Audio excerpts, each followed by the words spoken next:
How did your grandpa live? What did he do? Just by donations and stuff and people helping him? Do you know? Not really. He had his own gardens and. I think he was a farmer. He had Yeah. back in the Soviet, they lived in a village, so they had a cow, Yeah. goats, and whatever, and they would live off that. So when they came for him, it was one of these things that if he packed up and left, he left everything. He wasn't on the road per se. It was like when we left, it wasn't that bad anymore because time changed. Even in the Soviet Union, another ruler of the Soviet Union became, and everything became like easier for Christian people. But still, there were like spying and There was still betrays and stuff. There was still persecution. Yeah, Wasn't as as hard as hard, but Stalin. they still persecuted them. Hmm. Like I know my dad, the school Alex, he went to the same one after him. They would systematically, just because you were Christian, instead of giving you an A just because you were Christian, they give you like a B or sometimes even just like an F. failing a grade. Just because you're Christian, even if you did it better than everybody else in the class, you studied, you turned it in, Yeah. they would just systematically mark you down and fail you. So for you to survive, you had to be a better student, hoping that you just get a C. Yeah. Yeah. You know. And, yeah, it was hard.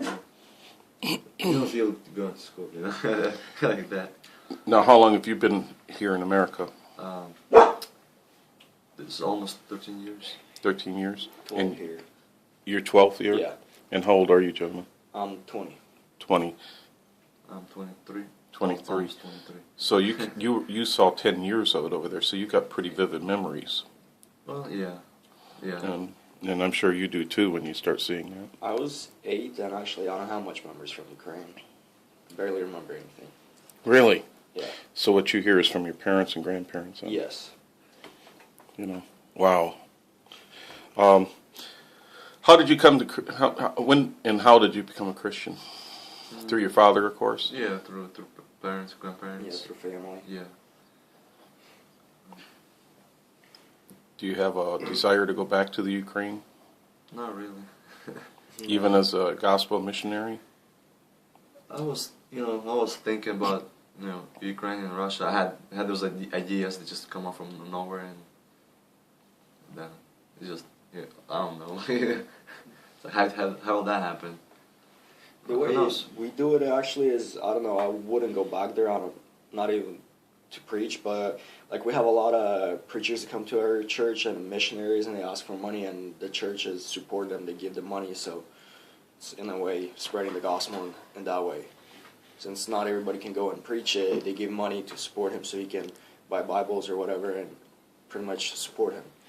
Now, which church do you go to? We go to, it's a small family church. We're pretty much Seventh-day Adventists. Okay. And you're the same? Yeah, we go to Yeah. the same church. Yeah, the Seventh-day Adventists was sectioned out by Hitler, by the way. Did you know that? They were on the same line as Jehovah's Witnesses. He tried to exterminate them as well. Yeah. I believe Christians were, or probably all Christians were, Priority enemies of, their regime and stuff. We had certain sects, though, that he was after. You know, sects.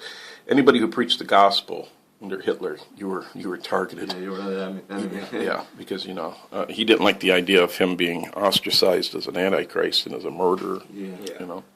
But so your life goal is to Let's see. electrical engineer, right? Maybe. Yeah. Oh, like. Haven't really decided. But yeah, something with maybe electrical engineering, computers. Yeah. And that's what you're studying now, right? Yeah. So if a Christian company calls you up and asks you if you want a job, you're available, Yeah. right? Of course. Okay. And you wanted to get into computers, correct? Well, yeah. Well, my goal is to become a server or network administrator somewhere